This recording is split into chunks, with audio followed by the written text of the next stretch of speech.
Саламатсыздарбы, урматтуу телекөрүүчүлөр. КТРК Спорт телеканалында түз эфир. Адаттагыдай эле иш күндөрү арена берүүсү кайрадан өзүнүн кызматын баштады. Кызматыңыздарда мен Алымбек Адылбеков. Бүгүн күнгө баарыңыздарга маалым болгондой эле 15 октябрь 2019 жыл.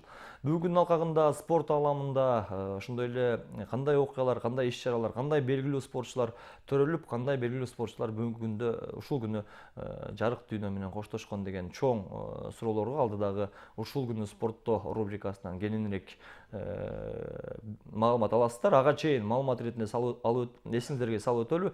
Бүгүн бизде конокто ушул кыргыз футболу дегенде ичкен ашын жерге таштап, керек болсо жанын бергенге даяр болгон коноктор келмекчи. Кимдер деп аткан болсоңуздар, азыркы учурдагы Кыргызстан футбол федерациясынын биринчи вице-президенти Аскар Салымбеков Маткалбович, ошондой эле Дордой жана улуттук курама командабыздын сыймыктуу оюнчусу Азамат Байматов. Андыктан алдыдагы мүнөттөрдө биздин каналдан эч кайда алыстабай туруңуздар.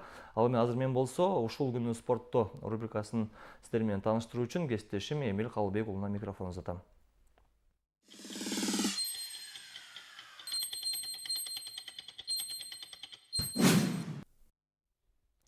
Саламатсыздарбы, урматтуу телекөрүүчүлөр. Ушул күнү спорт тарыхында кандай окуялар болгон, ошондой эле кайсы атактуу спортчулар төрөлгөн. Бул туурасында кененирээк алдыдагы сюжетте айтып беребиз.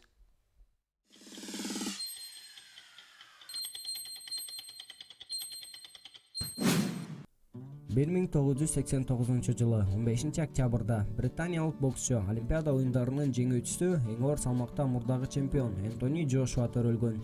Джошуа 18 жашында гана бокс менен алектенип баштаган. Ага чейин футбол ойноп, абдан шамдагай жана ылдам болгон.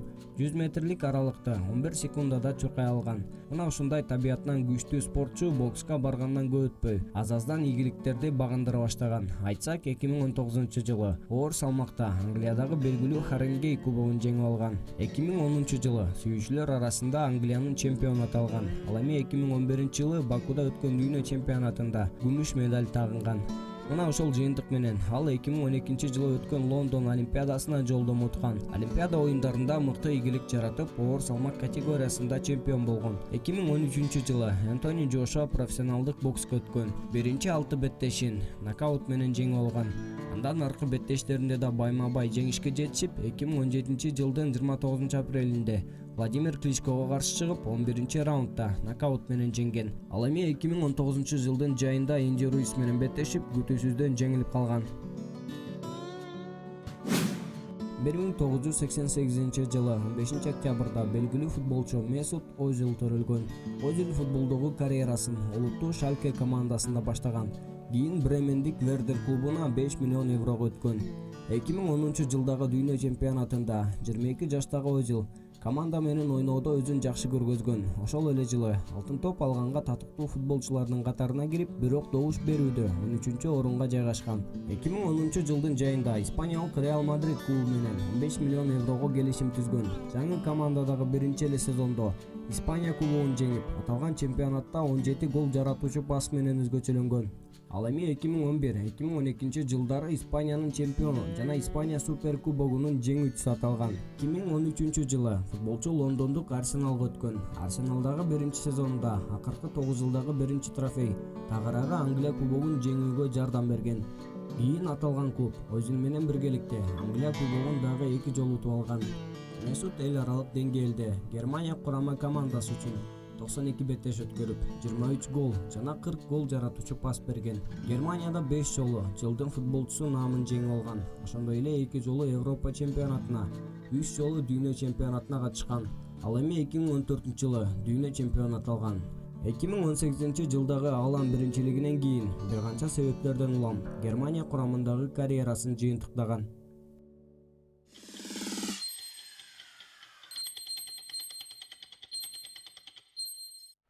Мына урматтуу телекөрүүчүлөр, ушул күнү спортто рубрикасынан 15 октябрда тарыхый орун алган окуялар жөнүндө маалымат алдыңыздар десек туура болот. Биздин атап өткөн конокторубуз студиябызга келди.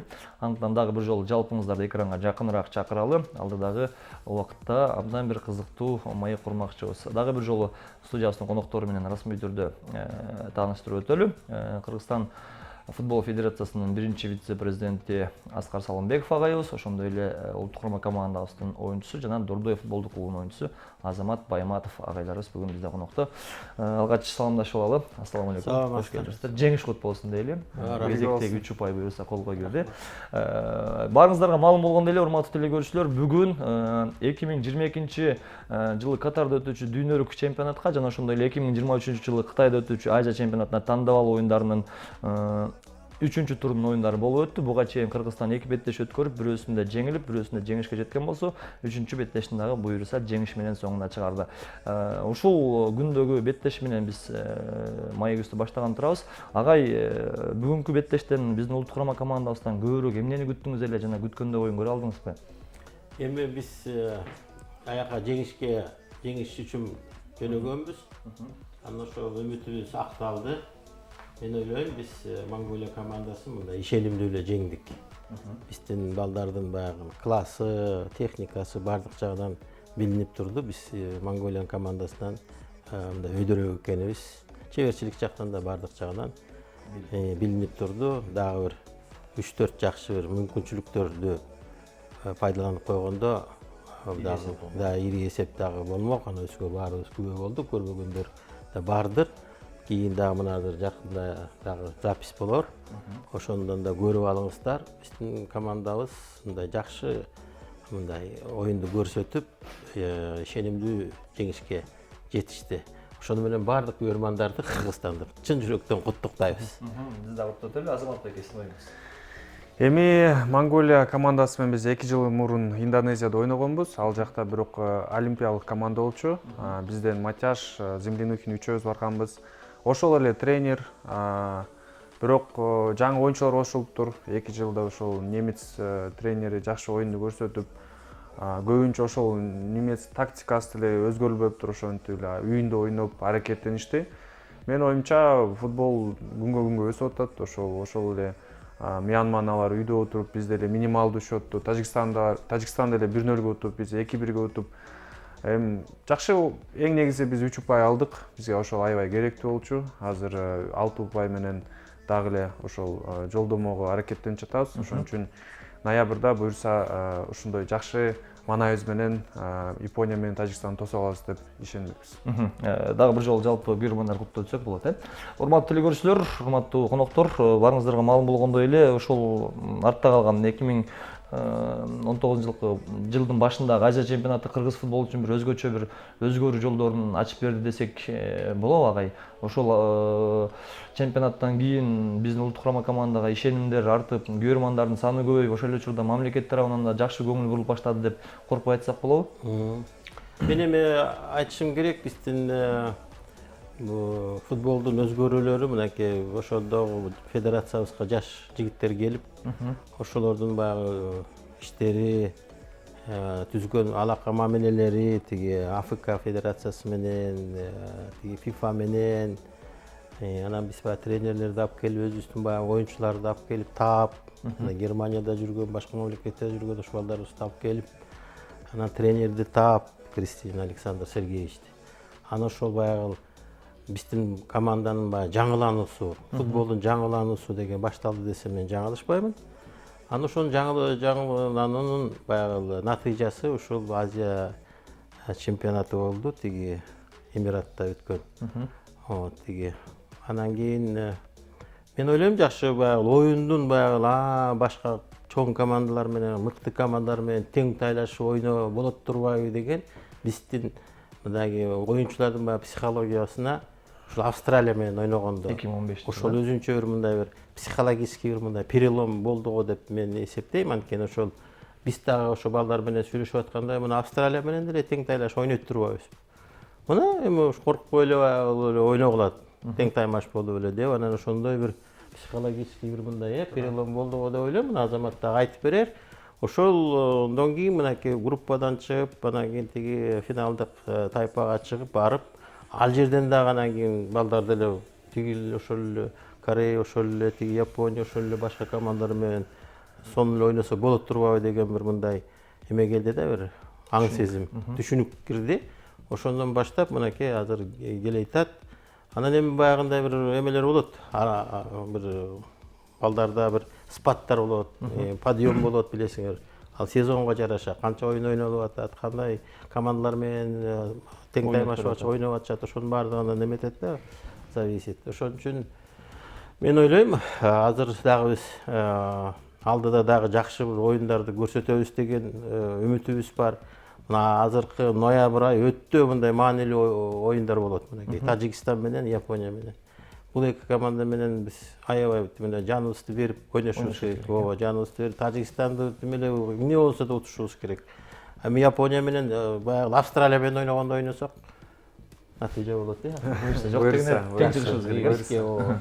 Агайыбыздын ушул кыргыз футболундагы өзгөрүү болгондон кийинки оюн уктук. Чындыгында ушундай мыкты инсандар, мыкты кыргыз футболунан күйгөн инсандар чуркап жүрүп ушул деңгээлге жетип атабыз десек туура болот. Эми мен кепти Азамат Байматовдун өзүнүн жеке карьерасына бургум келип атат. Азамат байке ошол Азия чемпионатына дагы жаракаттан бара албай калдыңыз. Андан соң тандоо оюндары башталганда Тажикстанга каршы оюн таласына чыкканда абдан сүйүндүк эле. Бирок кайра эле өкүнүчтүү жаңылык угуп калдык, дагы жаракат алып калыптыр деп. Эмне болуп атат? Жакшы эле өз тарапта бар. Кайра көрө алабызбы улуттук курамынан? Чоң рахмат. Эми бул теманы чын айтканда аябай кыйын айтыш.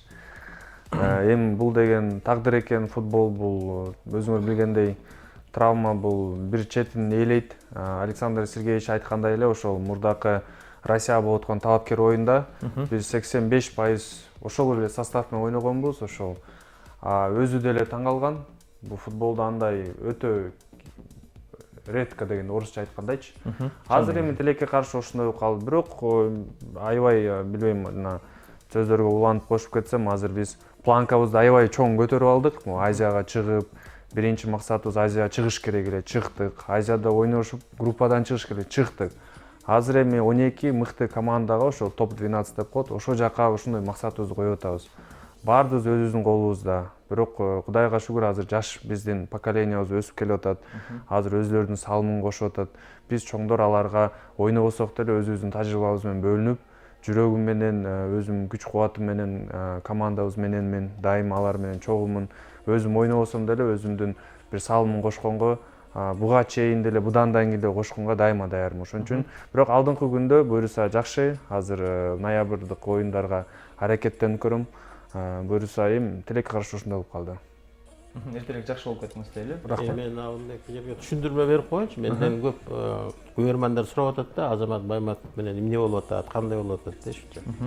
Былтыр бир жыл мурун биз Азамат экөөбүз өзү келип, агай ушул эми АФКнын бир эмеге бир жакшы бир эме кылалы, даярданалы дагы АФКга Дордойду күчтөп, ошо бир жакшы оюн көрсөтүп көрөрмандардын купулуна тололуу деп даярданып, анан ошону кести как раз травма алып атканда, травмасынан кийин айыгып, анан кийин тренировкага, анан апрель айында биринчи ойнодуң, э? Биринчи оюн. Апрель ойында, ушу башында дагы алтын асырлар менен ойнобой калбадыбы?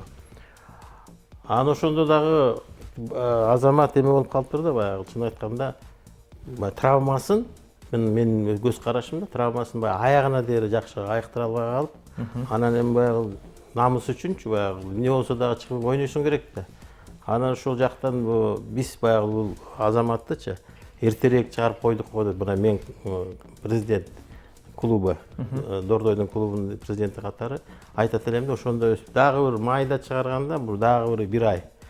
Анан ошентип анан билесиң да, травма деген жанагындай жерден травма болгондон кийин тиги кыйын болуп, анан дагы ошол травмалар эметип атат да, баягы ошол бир травма алгандан кийин аябай аягына дейин жакшы, эметип дарылап койгондо ошондо жакшы болот экен деп мен азыр эсептеп атам. Анан эми азыр дагы дарыланып атат, эми Москвага барып дагы дарыланып келет. Биз ойлоп атабыз ушул Япония же болбосо тиги Тажикстан менен ноябрь айына чыгат деген үмүттөбүз. Ийгилик каалайлы, биз дагы дуа кылып калабыз, эртерээк жакшы болуп кетиңиздер. Урматтуу телекөрүүчүлөр, дагы бир жолу эсиңизге салып өтөлү. Бүгүн бизде конокто Кыргызстан футбол федерациясынын биринчи вице-президенти, ошондой эле Кыргызстандагы көзгө көрүнүктүү клубдардын бири Дордой футболдук клубунун президенти Аскар Салымбеков агайыбыз, ошондой эле Дордой командасынын оюнчусу, улуттук курама командасынын оюнчусу. Кыргызстандын тарыхында кыргыз улутунун арасынан эң бир масштабдуу чемпионат аталган Чемпиондор лигасында ойногон биздин оюнчубуз Азамат Байматов конокто экендигин айтып өтөлү. Биз маек уланталы. Ага эми өткөнкү оюнга кайтып келели. Ушул Дөлөн Өмүрзаков атындагы стадиондо тарыхта биринчи жолу Кыргызстан өзүнүн карьерасында 7-0 эсебинде, эң ири эсебинде жеңишти колго киргизди. Ушундай эсепти күттүңүз беле же күтүлбөгөн жерден биздин оюнчуларыбыз ушундай результат көрсөтүп койдубу? Жок, эми футболда ар кандай эмелер болот, результаттар болот. Мен ойлойм, оюн ошону көрсөтпөдү, ошондой мамеге натыйжага алып келеринчи. Балдарыбыз жакшы ойноду, анын үстүнө мен ойлойм бул ошондой счет болгонго жана 2 жаш балдарды, жаш оюнчуларыбызды киргизген Гүлжигит Алыкулов менен тиги Алимардан киргени аябай мындай свежий кровь деп коет, свежее дыхание дегендей баягы бир кезде кирип, анан баягы мурунку тажрыйбалуу оюнчулардын арасына кирип, ошол экөө аябай байкабадыңарбы? Кандай жандандырды оюнду, кандай жанагындай передачалар болуп атты ошолор эки баладан. Мен ойлойм, ушул эки бала дагы жандандырды. Анан ушу Кристининдин баягы чоң салымы ушу жаш балдарга, биздин командада дагы, анан кийин ушу курама командадагы ушу жаштарга мындай орун бергени. Баягы эле башка эски оюнчуларга эле жабышып алгандар да болот да. Жок, бирок ошо жаштарды ушу киргизип, жаштар менен ошо жеңишке жетип атканы бизди кубандырып атат да. Анан эми көп эле баягы эметип кетпейли, эйфорияга кирип эле, жана Мьянманы 7-0 менен уттук дегендей. Эми Мьянма деген өзүнчө бир команда, Япония өзүнчө, Тажикстан өзүнчө, ар бир оюнга эми ар бир Монголияга деле бүгүн баргандачы, азыр Монголия деле баардыгы эле өз талаасында өзүнчө башка эки эсе күч кирет. Анан аякта көрмандар да бар, алар 12-чи оюнчу деп коет. Ошолор аркылуу мына Мьянмага барганда делечи ал башкача оюн болот мынакей. Анан азыр өзүбүз келгенде мына биздин көрмандарга чоң ыраазычылык ушундай жакшы мынакей колдоп берип атышат. Канча колдосо ошончолук жанагы биздин оюнчуларга ушундай күч кубат кирип тим эле баягы учат да деген учат. Өзүнүн эми футболчу катары Азамат мырзадан ушул суроону сурагым келип атат. Конокто ойногон менен өз үйүндө ойногондун канчалык айырмачылыгы бар? Айырмак аябай чоң. Анткени бул жерде жанагы ошол эле Кубок Азия бул бир мамлекет болуп атпайбы? Анан дүйнөлүк чемпионат деле Россияда болду. Ал жерде эми нейтральный полелерде мындай салыштырма болсок, кеңири мындай айырмасы бар да. Бизде албетте ошол эле Австралия болобу, ким болбосо деле биздин көрмандарга учурдан пайдаланып ыраазычылык билдиребиз. Бул өзүнчө бир дем күч да. Бул кадимкидей 12-чи оюнчу болуп калат да. Ошон үчүн Мьянмада ошо чет мамлекетте өзүңөр көргөндөй эле биз аябай аба ырайы аябай жогору, мындай аябай ысык болот, мындай чуркалбайсың. Ошондой эле Корея кайсыга барбасаң деле кыйын. Дайым ошол эле Тажикстанда кыйын болду. Анткени аларды колдоп, өзүлөрүнүн полеси, бизде натуральный поле болсо, Монголия менен Тажикстанда искусственный поле. Ошондуктан бул жерде айырмасы аябай чоң. Биз бекерден ушул артта калган оюнга сары эсеп жүргүзгөн жокпуз. Келиңиздер, урматтуу коноктор, дагы бир жолу ошол Кыргызстан Мьянма беттешин, Кыргызстандын тарыхый беттешиндеги жаралган голдорду дагы бир жолу көрүп алалы, андан соң маек улантабыз.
Мына урматтуу теле көрүүчүлөр, Кыргызстандын тарыхындагы эң ири эсеп сандары буга чейин 2016-жылы Кыргызстан Бангладеш курама командаларынын ортосунда 6-0 бассейинде оюн менен жазылып келген болсо, ушул жылдын артта калган 10 октябрынан кийин буюрса 7-0 деген эң ири жеңиш биздин тарых барактарыбызда жазылып калды. Биз болсо Майя Суланталы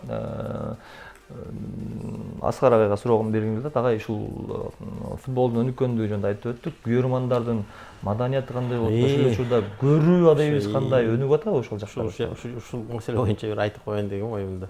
Эми күйөрмандарды биз башка мамлекеттерден көрүп атпайбызбы? Германия, Англия, Испания кандай баягы стадиондордун баары толтура, Анан мен ушу өзүбүздүн Кыргызстандын күйөрмандарына кайрылат элем. Мына биз баягы чоң футболду күтүп отурбай элечи, мына клубный футбол деген бар. Клубтарга келип, бала бакыра менен эчтип келип, ошол жерге эс алып, ошол жерден футбол көрүп, ушундай рахаттанып дегендей.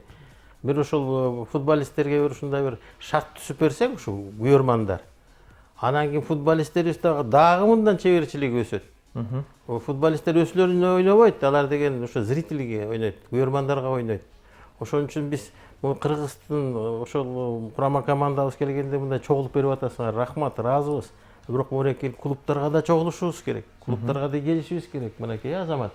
Когда биздин баягы клубтар ойноп атканда бир 200-300 киши отурат, же болбосо 1000 киши. Ал дагы биртке баягы оюнчуларга таасирин тийгизет да.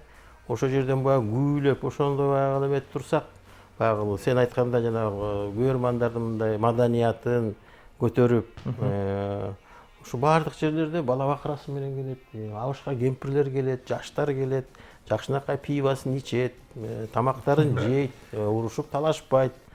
Сонун анан кийин жыргап тарап кетишет. А биздин жана жаштарга жана кыйкырып өкүрүп жана митингге чыккандарга деле жакшы болот эле, ошо ашыяка барып кыйкырып алып, тарларын чыгарып, ошентип тиякта көп жанагындай нерселер көп болбойт.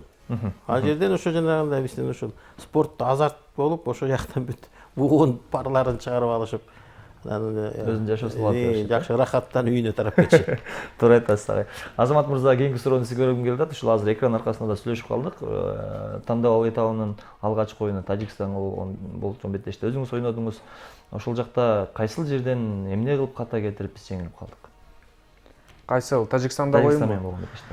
Эми бул жерде биринчи жеребьевкадан башташ керек, анткени биринчи оюн Душанбеде болуп калды. Конокто болуп калды. Анан Тажикстан менен Кыргызстан билесиңер, дайыма бири-бири менен каршы аябай күчтүү оюндар көрсөтөбүз.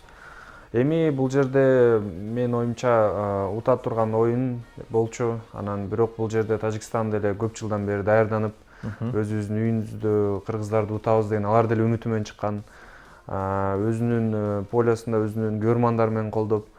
Эми тилекке каршы ошо Валерий Кичин келе албай калды, Виктор Майер келе албай калды. Ошол коргоо биринчи очередь биз үчүн ошо коргоодо жакшы ойношу үмүттөнөбүз дайыма ушундай мыкты командалар менен. Менин оюмча ошо 1-2 оюнчу келе албай калып, анан 1-2 схемабыз алмашып калып, кичине 3-4 күн эртерээк синтетика ошо поле болуп. Бул жерде маселеси көп, бирок эң негизи өзүбүз ката кылып, өзүбүз ошол утулуп калдык, көп нерселер болбой калды. Эми бул деген тажрыйбалуу оюн болду. Эми алдыда ошол 3 упай жоготконубузду биз ноябрдагы ошол Япония менен Тажикстан менен ошол упайларды биз кайрадан алышыбыз керек, чыгабыз десек. Урматтуу теле көрүүчүлөр, маалымат иретинде эсиңерге салып өтөлү. 2022-жылы Катарда өтүүчү дүйнөлүк чемпионатка тандоо оюндар башталды. Азыркы учурда 8 тайпада 5тен 40 команда өз ара ат салышып жатканын айтып өтөлү. Алардын биринчи орун алган эң мыкты 8 команда, ошондой эле 8 тайпанын ичинен эң жакшы результат менен экинчи орунду ээлеген 4 команда, 12 команда дүйнөлүк чемпионатка тандоо оюндарында өзүнүн жүрүшүн улантат. Ошол эле учурда Азия чемпионатына түптүз жолдомо алат. Буюрса, Кыргызстан курама командасында мүмкүнчүлүк бар. Жаңы эле биздин Азамат байкебиз айтып өткөндөй, эртең 15 ноябрда жана 19 ноябрда Япония жана Тажикстан курама командалар менен болчу беттештерде упай жоготпостон алдыңкы сапка чыгып алууга да мүмкүнчүлүгүбүз бар. Жок эле дегенде ошол эң мыкты 4 команданын ичине кирип, экинчи орун менен түз эле Катарга жолдомо алууну улантсак болот. Азыр жаңы эле маалымат беришти бизге режиссерлор.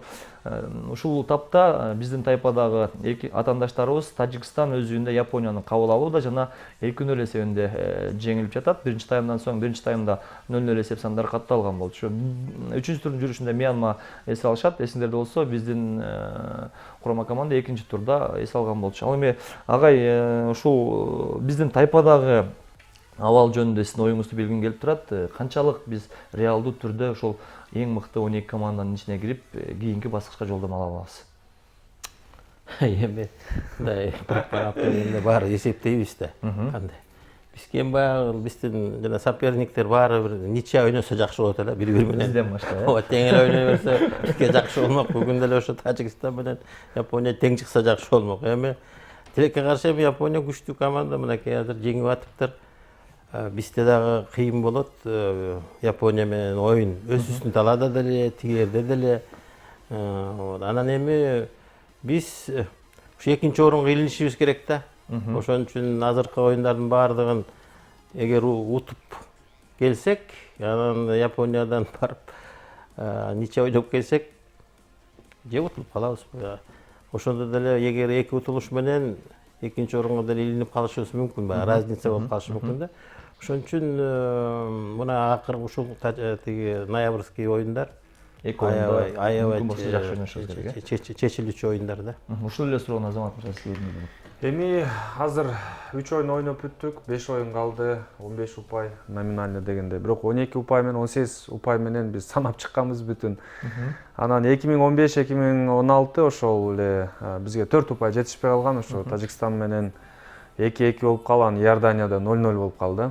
Бирок эми азыркы учурда Япония менен Тажикстанды үйдө утушубуз керек. 6 упай. Бул реалдуу. Мен реалдуу айтып атам, анткени ошондой эле Австралиянын уровендеги Япония команда, бирок азыр биздин команда тажрыйбалуу, ошон үчүн баардыгы түшүнүп атат.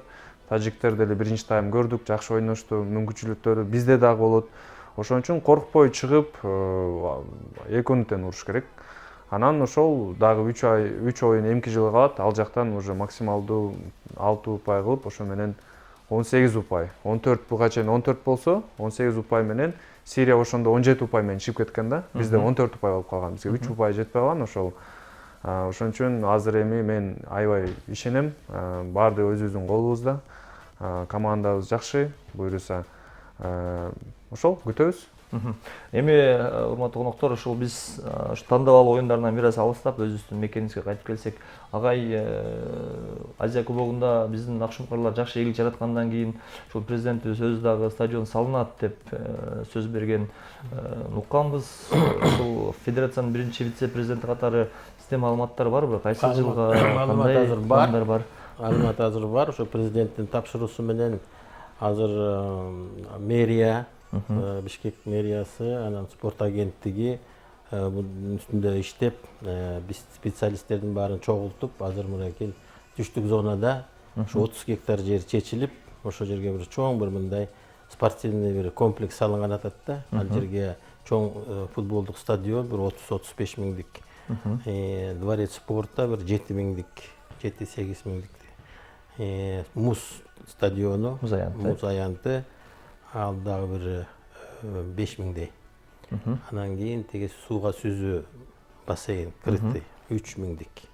Ошол эмелер барат экен, объектлер батат экен. Ошондо биз кийин Азия оюндарын өткөргөнгө толук мүмкүнчүлүк бар.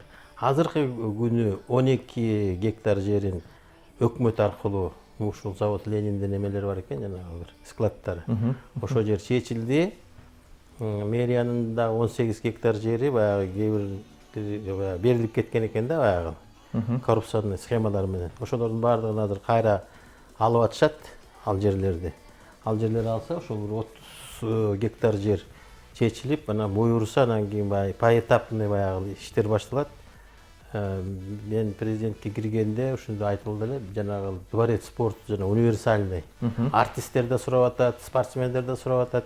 Ал жерде спорт маданий иш-чаралар, маданий иш-чаралар, саясий иш-чаралар баардыгы бир 7-8 миңдик эме дворец спортто керек болуп атат. Ал жерде мен мындай сунуштардым, ошол бизде жанагы курулуш компаниялары көп болот бар. Ошолор менен чогуу бир осунча акционерный компания түзүп, ошол дворец спортун өзүбүздүн күчүбүз менен салып койгонго мүмкүнчүлүк бар биринчи этапта. Экинчи этапта чоң стадионго мына жерге чоң инвестор керек, же өзүбүз табабызбы, мамлекетибиз же башка бир инвестор менен чогуу бир 30-35 миңдик жана эл аралык стандарт футболдук стадионду салсак, эң жакшы Кыргызстанга белек болор эле. Анан келечекте жанагындай Азия оюндары, жабыл ушундай орто борбордук Азия оюндары өтсө жакшы өбөлгө иш-чаралар өбөлгө түзүлөт эле да, ядро болмок эле. Абдан сонун болмок. Кайсы жылы башталып калышы мүмкүн? Эми мынакей жана 12 гектары чечилип атат, дагы 18 гектары чечилип, анан мындай бир эдинный өзүнчө геймплан түзүлөт экен. Анан азыр биздин спорт агенттиги жүктөлдү. Анан алар бизди чогултуп, специалисттер чогулуп, анан кайсы жерге кайсы объектилерди жайгаштырабыз, архитекторлор менен чогуу.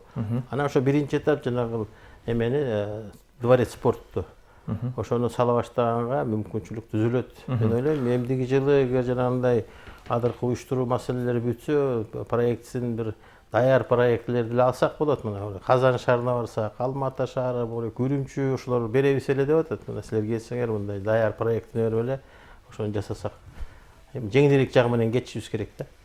Буюрса жакын жылдары башталып калышы Буюрса.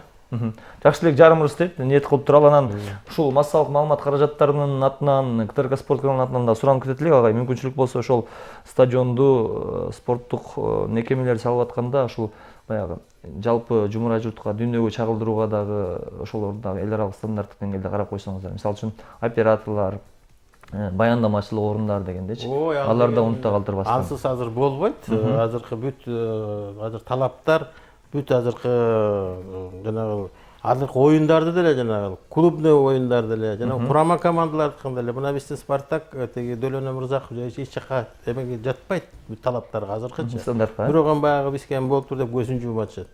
Ошон үчүн анын бүт талаптардын баардыгы жазылган, баардыгы ошол талаптар менен салыныш керек. Азыркы заманбап болуш керек да.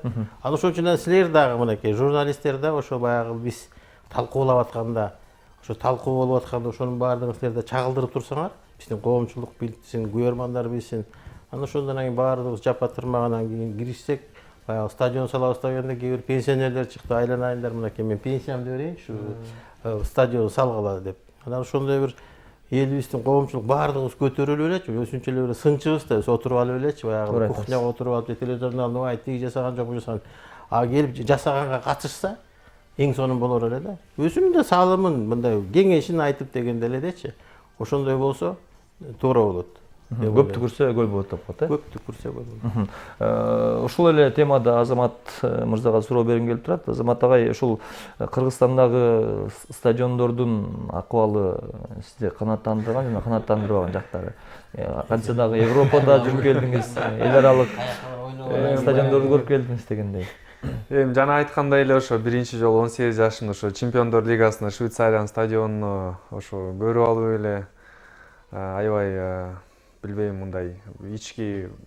мындай стадиондо эч качан ойногон эмеспиз. Андай стадион бизде болобун Кудай эле билет. Бирок азыркы учурда биз кыялданып, мына биринчи айтчу эле дайыма, биринчи результат көрсөткүлө, анан бизге силерге мүмкүнчүлүк баардыгын пайдалуу кылып берели депчи. Азыркы учурда ошо баардыгы эле ошо менен жашап атышат. Стадион болсунчу, стадион куруп бергилечи ушу акшым карабарга депчи. Анан бүт мамлекетте уже жанагы Европа, Россияларды албайбызбы, ошол эле Казакстан, ошол өзүбүздүн могу жакындагы эле ошо Тажикстан, Алматыда деле ошо Өзбекстан болобу, баардыгында ошондой заманбап стадиондору бар. Түркменистанга, Ашхабадка барып келдик, ал жерде 3 стадион бар уже. Ал концертный жагынан, бүт жагынан да. Ошон үчүн биз спортсмендер үмүттөнүп эле жатабыз. Буюрса анан өзүбүздүн жумушубуз, ар бирибиз өзүбүздүн жумушубуз кылып, ошондой биз канчалык футболду жакшы көрсөк, биздин мамлекетибизде эле көрөрмандарыбыз ошончалык баардыгыбыз кыялданып ошо стадионду курабыз десек, биз курабыз албетте. Бирок бул качан ошол суроо да. Агай айткандай жакшы эле кылып туралы, буюрса алыс эместир. Жанагы заманбап ушундай стадиондордо ойносочу, биздин балдардын да чеберчилиги өсөт да. Ошондой анан кийин башка деңгээлдерди тиякты көрүп келип, анан ошондой мына азыр Египетте Мухаммед Салах, кандай өзүнчө эле болуп калбадыбы? Кудай болду. Ошондой биздин сонун балдарыбыз бар мынакей. Гүлжигит, ошондой балдарыбыз мынакей чыгып жатат. Ошондой балдарыбыз чыгыш үчүн ушул эмени көрүш керек да, мындай деңгээлди көрүп, мына бияктан азыр айылдан келген балдар. Ошондой стадион болсо, деп эле эметип Стимул атпайбы, таң болот, калып, стимул, мотивация, да. Анан тияка кетип, аяктан анан кийин баягы жоголуп кетпейт да уже. Турцияга барса дагы, тияка барса да, бияктан уже көрүп калган ошо деңгээлдичи. Эметпейт баягы уялып баягы ушундай жерге келип калдым деп ойлойт да, туурабы? Айылдык балдар бияка Бишкекке келсе деле. А Бишкектен тияка барып жанагындай стадиондор көргөндө ооз ачылып эле анан эме болуп калып атпайбы баягы? Теряются. Ошондой болбош үчүн бизге өзүбүздүн да деңгээлибизди көтөрүш керек да. Мен айтып атпаймынбы, көрөрмандардын да деңгээли, клубтарыбыздын да деңгээли, ушул баардык бир деңгээл, бир тепкич көтөрүлүшүбүз керек. Мен ошого кошумча айтып койсом, өзүм мисалыма эле айтып койсом болот. Мен Ошто канча уже 16 жаштан бери эч нерсе көрбөй, анан ошол учурдан пайдаланып ошол Дордой мектебине, Дордой клубуна 18 жаш, 17 жашта келип, биринчи жолу ошол жанагы Сыдыков, Березовский баардык андай Самсалиевдер көрүп алып, ошолор менен чогуу өсүп, андан ары ошол эле биринчи жолу Анталияга барып, анан ошол эле Москвага кубок содружество алып, мен каякта бир вундеркинг болуп төрөлгөн эмесмин, бирок ошолорду көрүп, баардыгын ички ошол футбол дүйнөмө ойгонуп, ошондой жигиттерди аябай көп бизде. Чын айтканда аябай көп. Ошолорду биз өзүбүздүн кыргыз жигиттерди эле өстүрүшүбүз керек. Бар бизде андай жигиттер. Ошону эле кошуп коеюн деп атам. Рас эле калды да, тиги английский лигага барган премьер. Өзүм мына Латвияга алып барып, ошол жердеги клубка киргизип, лига чемпиондору да ошондо ойной баштады. Анан аз жерден калган тиги жана Blackpool деген команданын агенттери келип, уже таанышып, Англияга барабыз деп атканда, анан кийин баягы эме болуп кетпеди баягы биздин революциялар. Революциялар ошо футболго да таасирин тийгизет. Ошол таасир. Эми буйруса, мен барбай калдым, эми үмүтүм ошол башкалар барсын деп. Башкалар барсын. Агай көптөн бери ушул бир кыялданып жүргөм да, сиз менен кезиксем сурамакмын депчи. Сиз футболго кантип келип калгансыз? Канча жашыңыздан бери кызыккансыз? Футбол мен 61-жылы келгем, 6 жашымда. Эми Ошол окуңуз ким түрткү 61-жылы болду? биздин байкелерибиз Бишкекке келишип, футбол деген ушундай оюн бар экен деп келип саска ойной башташты. 2 таш коюп алып. Биз баягы топторду чуркап алып келип берчүбүз. Анан кийин ушул болуп жүрүп, анан кийин 65-жылы жана кожаный мяч деген башталды. Булгары топ. Советтер Союзунда. Анан ошол жерде команда түзүп алдык. Өзүбүздөн ошо байкелерибиз ошо жана Дордой деген команда түзгөн. Ошо САСта ойноп жүрүпчү. Анан кийин ошо Дордойдо эле анан кийин биз уличный командалар менен кеттик. Анан кийин бизге 65-жылы телевизор келди биринчи. Анан телевизордон футболду көрдүк, Стрельцовду көрдүк, Пелени көрдүк, Яшинди көрдүк. 66-жылы Англиянын чемпионатын көрдүк, түнкү саат 12-1лерде отуруп алып. Бир эле телевизор болчу жат башында. Ошол жерге барып отунун жарып, суусун ташып, ошо футбол көргөнгөчү. Анан көрчүбүз ошо бир комнатада отуруп алып. Кичинекей мындай телевизор болчу. Анан ошентип өскөнбүз ошо. Түшүнүктүү. Мына урматтуу телекөрүүчүлөр, баягы генерал болууну каалабаган солдат эмес дегендей, агайыбыз кичинекейинен бери ушул 6 жаштан баштап ушул деңгээлге жетип отурат. Азыркы учурда белгилүү футболчу, белгилүү маштыруучу болбосо дагы белгилүү футболдук клубдун президенти. Ошондой эле кыргыз футболуна ар дайым ар качан салым кошуп келген инсан деп койсок дагы туура болот. Эми убакыт барган сайын аз калууда, урматтуу коноктор, акыркы суроолордун бирин берейин. Азыркы учурдагы ушул кыргыз футболундагы сиздерди сүйүндүргөн, анан күйүндүргөн окуялар. Агай, сизден баштайлы. Кайсыл жагдай сүйүндүрөт да, кайсыл жагы сизди бир аз өкүндүрөт? Эми сүйүндүргөнү Советтер Союзунда алган командасы Юсуп Мусаев, Чокморов, ошол жана Мерзликин, Стрельцовдор бар кезде биз класс Ага чыккан эле калганбыз. Андан кийин мен спорт комитетте иштеп жүргөндө Өзбек команда лигасында ойнодук. Ал жерде 18 командадан 2 Кыргызстандык, Алай менен Алга. Калгандар Өзбек командасы. Тиякта казак, анан кийин аяктан да булар өзбектер бизди ойнотпой атат деп казактарга бардык. Казактарга барсак да алардан 16 команда, бизден 2 команда. Кайра эле аягынан анан сүйлөшүп эле анан баягы 2-нчи орунда калабыз да. Ошондо аябай күйүндүргүсүп, бирок баягы намыска ушу бир кийин бир кандай бир өзүбүзчө болуп футбол көрсөтөбүз дегенде бир кыялданчубуз да. Анан кийин мынакей эгемендүүлүк келип, мынакей өзүбүз футболду өнүктүрө баштадык. Кыйын болду. Көбүнчө баягы футбол командалары жоюлуп кетти. Колдоочулар аз болду. 6 команда менен ойноп жүрдүк, 8 команда менен ойноп жүрдүк. Анан мынакей азыр Кудайга шүгүр, эми баягы сүйүндүргөнү мен көрчүмүн да, жанагындай бильярдный клуб эле ачылып эле баягы баары эле бильярдта жүрөт. Тамеки тартып, арак ичип, бильярд атышып элечи. Бильярд эле салып атышат. Анан мен тиги Турцияга барып көрүп келгем, жанагындай мини поляларчы баардык жерде тимеле түн ичинде светтери күйгүзүп алып ойношот, ойноп атышты. Ошо 2002 жылы Япониядан Турция эмеге чыкпады, полуфиналга чыкты. 2002 жылы анан мына ошол результатын көрсөттү. Анан биз мынакей бизде деле ана мини полялар мынакей баягы козу карындай эле көбөйө баштабады. Анан ошо мына натыйжа критический масса келе атат. Азыр мындай кичинекей футболдук кой. Эми чоң футболдон дагы мынакей биринчи мынакей ласточка карлыгач дейби, мынакей январь айында болду. Дагы эми алдыда дагы көп баягы сүйүндүрчү нерселер бар го деген оюм бар. Анан бирке күйүндүргүсүп аткан эми бизде жана спонсорлор көбөйсө экен деген оюм бар да. Эми bir 10 команда, bir 12 команда, тең тайлашкан bir командалар чыкса, ошончолук деңгээли өсөт деген ойду айтар элем. Азамат мырза, келиңиз. Эркин микрофон менен кошуп өзүңүз айтып өтсөңүз. Мен футболчу катары бардыгы балдарыбыз билгендей, дайыма биз үчүн Кыргызстаныбызда ойногонубуз, бул биринчиден мындай оюндар мен оюмча ошол эле Австралия биринчи жолу Кыргызстанга келип кетти окшойт. Азыр Япония биринчи жолу келип кетет. Буюрса ошол туура жолдобуз, баардыгыбыз ошол Кыргызстаныбыздын келечегибиз бар деп аябай ишенем. Башка жагы бул өзүңүз айткандай жанагы жаман жагы бул футболчуларга бул ошол жаракат алгандары. Өзүңөр көргөндөй эле ошол тагдыр менен болуп калды эми, бирок баардыгы билет мен ошол канчалык кыйынчылыктар болбосо деле ошолордун баарын өтүш керек деп дайыма эч качан колдорумду өчүрбөйм. Буюрса эми быйыл болбосо деле эмки жылдан баштап жакшы сезондорду жанагы эле айткандай эле жанагы эле Байматов болгум келет. Ошого күч кубатым бүт жагынан жеткенге ишенем. Ошол учурдан пайдаланып кыргыз элиме айткым келет, ошол дайыма спорт менен бололу. Кудай буюрса жакшы жолдобуз, футболубузду колдоп, футбол аянтыбызга келип, алдыңкы 2 оюнда, эң маанилүү оюнда быйылкы 2019 жылы колдоп кетиңерди суранабыз. Агай, эркин микрофон кыскамызга келиңиз. Эми 14 ноябрда Япония менен, 19 ноябрда Тажикстан менен. Эми ошо Дөлөн Амурзак стадионунда баардыгыбыз чогулуп, жакшы сүрөп биздин командабызды жеңишке жеткиргисели. Рахмат, алтындан кымбат убактыңыздарды бөлүп келип бергениңиздер үчүн. Урматтуу телекөрүүчүлөр, арена берүүсү ушул жерден өзүнүн сапарын карытты. Бүгүн бизде конокто Аскар Салымбеков жана Азамат Байматов. Бул инсандар кыргыз футболчунун эмне жумуш кылып жатканын айтпасам дагы баарыңыздар билесиңиздер. Кызматыңыздарда мен Алымбек Адылбеков болдум. Ар бир коштошуунун аягында сөзсүз түрдө жолугушуу бар. Ошол жолугушуу мүнөттөрдө амандашканча.